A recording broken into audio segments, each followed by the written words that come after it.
In the vast, sparkling waters of the Great Barrier Reef, a little clownfish named Marlin lived a perfect life with his wife, Coral. They had found a beautiful home in a sea anemone and were eagerly awaiting the arrival of their hundreds of baby clownfish. Their future seemed as bright and endless as the ocean itself. But in a single, terrifying night, a barracuda attack shattered their dream, leaving Marlin with just one precious egg. Heartbroken, he named his only surviving son Nemo and vowed to protect him from every danger the ocean held. As Nemo grew, so did his curiosity.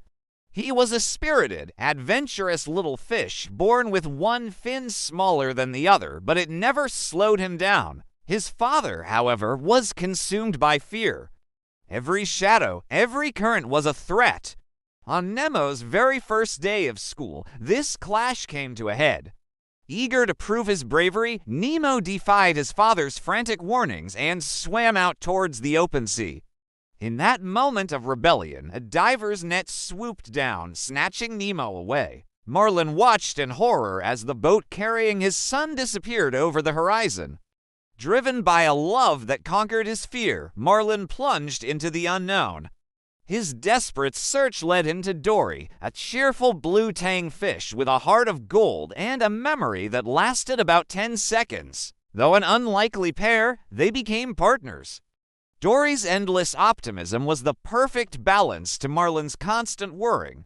Together, they faced a support group of sharks trying to give up fish, navigated a treacherous forest of stinging jellyfish, and outsmarted a terrifying anglerfish in the darkest depths of the ocean. Each challenge pushed Marlin to his limits, but Dory's unwavering friendship kept him going. Meanwhile, Nemo found himself in a completely new world, a dentist's fish tank in Sydney. He wasn't alone. He met a group of seasoned tank dwellers led by Gil, a tough Moorish idol who, like Nemo, dreamed of returning to the ocean. From his new friends, Nemo learned about courage and teamwork. They devised daring escape plans, and Nemo, the small fish from the reef, discovered a bravery he never knew he had. He was no longer just Marlin's little boy. He was becoming a hero in his own right. Back in the ocean, Marlin and Dory's journey was transforming them. They surfed the East Australian current with a cool sea turtle named Crush, who showed Marlin that a little freedom and trust can help a child thrive. Marlin started to see that his overprotective nature might have been holding Nemo back. Finally, after an incredible journey, they arrived in Sydney Harbor, thanks to Dory remembering a crucial address from a diver's mask P. Sherman, 42 Wallaby Way, Sydney. They found the dentist's office.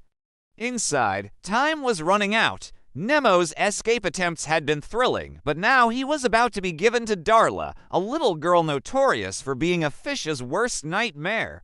In a final, desperate act, Nemo played dead, hoping to be flushed to freedom. Just as Marlin's hope began to fade, a chaotic escape plan set in motion by the tank gang worked.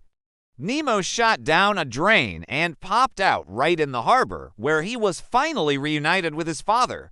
Their adventure wasn't over. When a fishing net trapped Dory and a whole school of fish, it was Nemo who saved the day. Remembering a trick from the tank, he guided everyone to swim down together, breaking the net.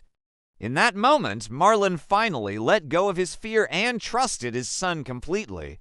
They returned home to the reef, their bond stronger than ever. Marlin learned to embrace adventure, and Nemo learned just how brave he could be. Their story teaches us that with love, courage, and a little help from our friends, we can overcome any obstacle and always find our way home. Thank you so much for watching with us today. If you enjoyed this story, don't forget to like, share, and subscribe for more adventures. See you next time.